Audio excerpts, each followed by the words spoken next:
Hello everyone, आज हमारे साथ हैं अनीश चौहान, जिनका चयन आरआरबी में मुंबई जोन में जूनियर इंजीनियर के पद पे हुआ है। सबसे पहले एक्सेंट परिवार की तरफ से अनीश को बहुत बहुत शुभकामनाएं और बधाई।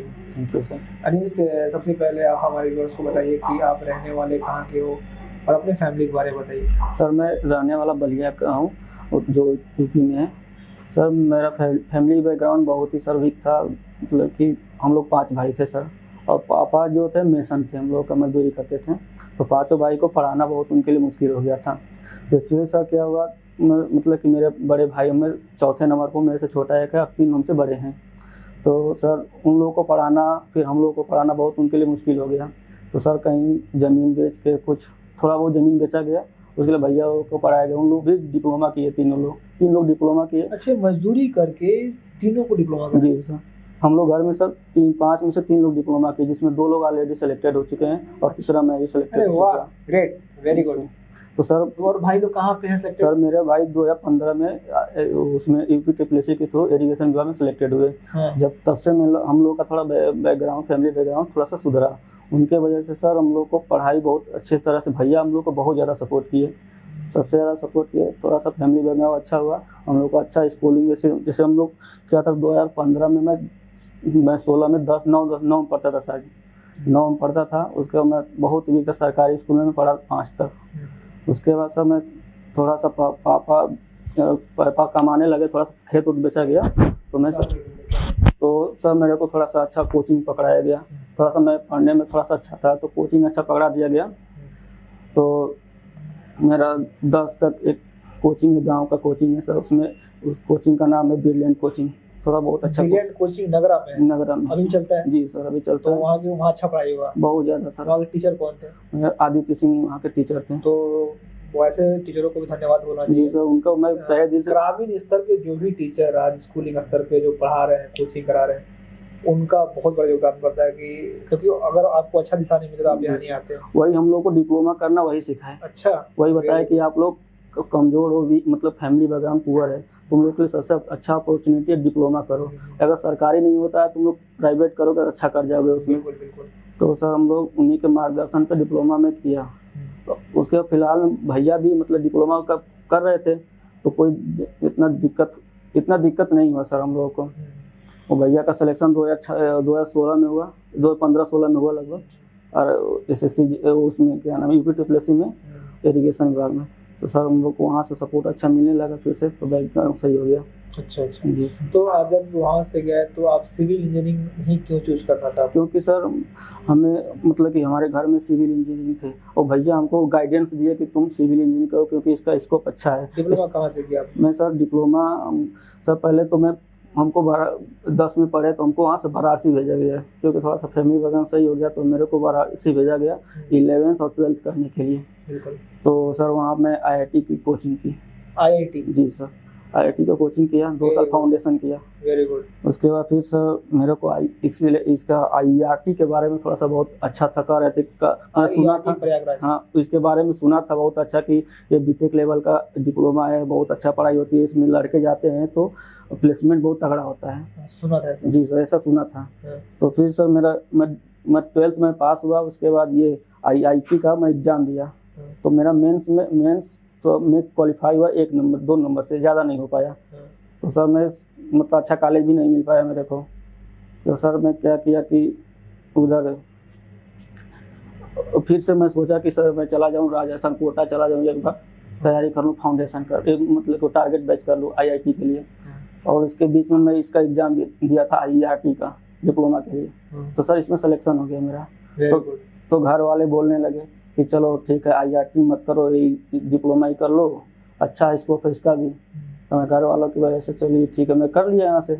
उसके बाद फिर यहाँ पे आए तो अच्छे ग्रुप मिल गया हमको, लड़के अच्छे मिल गए, पढ़ने वाले मिल गए, ग्रुप अच्छा मिल गया, माहौल अच्छा मिल गया। और ऊपर से घर वाले भी मतलब हम पर बहुत ध्यान देते थे, भैया बहुत ज़्यादा ध्यान देते थे हम लोगों के ऊपर। तो यही मतलब शुरू से ही, मतलब फर्स्ट ईयर से आया तब से मैं किताबी बहुत ज़्यादा मैं बुक पढ़ता था। तो बुक से बहुत ज़्यादा। आप जब डिप्लोमा कर रहे थे तो कोचिंग कब ज्वाइन की? मैं कोचिंग कंप्लीट होने के बाद, डिप्लोमा कंप्लीट करने के बाद 3rd ईयर फाइनल हो गया, तब आपने कोचिंग कंप्लीट, कॉलेज के बगल में था तो आपने उसको बस किया, चूज किया। कैसा रहा एक्सीडेंट के साथ सफर? एक्सीलेंट सर बहुत बहुत हम लोग के लिए हेल्पफुल रहा। मैं 1 साल तक एक भी गैप नहीं किया, कोचिंग जब से किया सर एक भी क्लास बंक नहीं किया, मैं सारे क्लास अटेंड किया। 1 साल तक पूरा प्रॉपर में नोट्स बनाया, 1 साल तक पूरा प्रॉपर एक भी नोट्स मेरा बाकी नहीं था, जितना पढ़ा गया सारा नोट्स बनाया, पूरा उसका रिवीजन किया। उसका रिवीजन करने के बाद सर मैं SSC JEE का एग्ज़ाम दिया। पहले तो उसमें दिया था और कुछ एक करके एग्ज़ाम था, क्या नाम था उसका, BSF JEE का। तो सर उसमें आपसे गाइडेंस भी लिया था सर, उसमें पूरा सिलेबस अभी कवर नहीं था हम लोगों का। तो सर एक नंबर से उसमें छट गया मेरा, नहीं हो पाया। तो फिर सर पूरा सिलेबस कंप्लीट हुआ। उसके बाद SSC JEE का एग्ज़ाम दिया तो उसमें भी नहीं हो पाया, प्री नहीं निकल पाया सर मेरा। तो फिर सर यहाँ से कोचिंग कंप्लीट हो चुका था और फिर यहाँ से मेरे को मतलब कि घर वाले बुला लिए। तो भैया जहाँ जॉब करते हैं तो वो हमको अपने पास बुला लिए।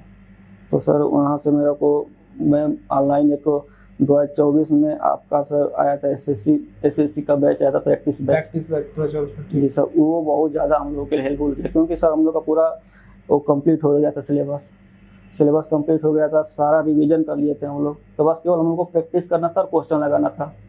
तो सर वो 2024 में SSC JEE का एग्ज़ाम जब तो क्या हुआ कि टेक्निकल तो 80% तैयार हो गया था, हम लोग का 80% से ऊपर तैयार हो गया था। बट सर क्या हुआ था कि हम लोग कहीं ना कहीं नॉन टेक में हम लोग पीछे हो जा रहे थे, नॉन टेक अच्छा नहीं कर पा रहे थे। तो सर वही SSC JEE का एग्ज़ाम दिया, प्री तो निकला, अच्छा नंबर गया, मेंस भी निकला, लेकिन 80% मेंस में गया, लेकिन प्री ही हमारा ख़राब हो गया था सर। प्री में अच्छा नंबर नहीं था, तो जिसमें वैसे 335 नंबर मेरा बना, लेकिन फाइनल सिलेक्शन नहीं हुआ मेरा उसमें। उसके बाद फिर सर इसके बाद RRB JEE का नोटिस आया, एग्ज़ाम वो सब आया, लेकिन फिर इसके बाद इसका एग्ज़ाम दिए, सारा कुछ इसमें RRB JEE पर फोकस करने लगे। RRB JEE का सिलेक्शन का सबसे बड़ा कारण है सर SSC JEE का मैं प्रैक्टिस किया, बहुत ज़्यादा किया था, उसका फ़ायदा सर हमको RRB JEE में दिखा। RRB JEE में कभी खराब नहीं जाता है जी सर। RRB CBT 1 में कितना मार्क्स आपका जोन मुंबई में है? जी सर। CBT 1 में कितने मार्क्स थे? CBT 1 में सर मेरा 70 नंबर था। 2 में कितने थे? CBT 2 में सर मेरा अभी finally 95% point. Very good, very good.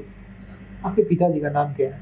मेरे पिताजी का नाम श्री श्याम बहादुर चौहान है। श्याम बहादुर चौहान। नगरा किस गांव के रहने वाले? सर मैं नगरा परशुरामपुर के रहने मैं वाला इसलिए पूछ रहा हूँ कि श्याम बहादुर चौहान जो आपके पिताजी हैं जी सर। वो एक बहुत महान पुरुष हैं, जी सर। इसलिए कि कोई इंसान मजदूरी करके जी सर। अपने बच्चों को खेत बेच कर पढ़ाए थे, जी सर। और वो 2 बच्चे उनके डिप्लोमा करते हैं, फिर जी सर। आप बनते हो तो अपने 3 लड़के उनके इंजीनियर बन चुके हैं। जी सर, उनका 3 तो ये बहुत बड़ी बात है, ठीक है ना। और वो हमको लगता है कि समाज को जानना चाहिए ऐसे व्यक्ति जी को, सर। और पूरे समाज के लिए प्रेरणा है, ठीक है। और आज आप लोगों ने उनके मेहनत को, उनका जो त्याग है उसका मान रखा आप लोगों ने। जी सर। तो और जो आप इतने अच्छे कॉलेज से पढ़ाई किए, एग्जाम निकाले, जो सौम्यता है, जो ईमानदारी है आप लोगों के अंदर में, ये आपके संस्कार को दिखाता है। जी सर। तो इसलिए मैं चाहता हूँ कि सारे लोग जाने उन व्यक्ति को, अगर इस वीडियो को बलिया के लोग देखें, नगरा के लोग देखें, तो जाने कि वो कोई साधारण व्यक्ति नहीं है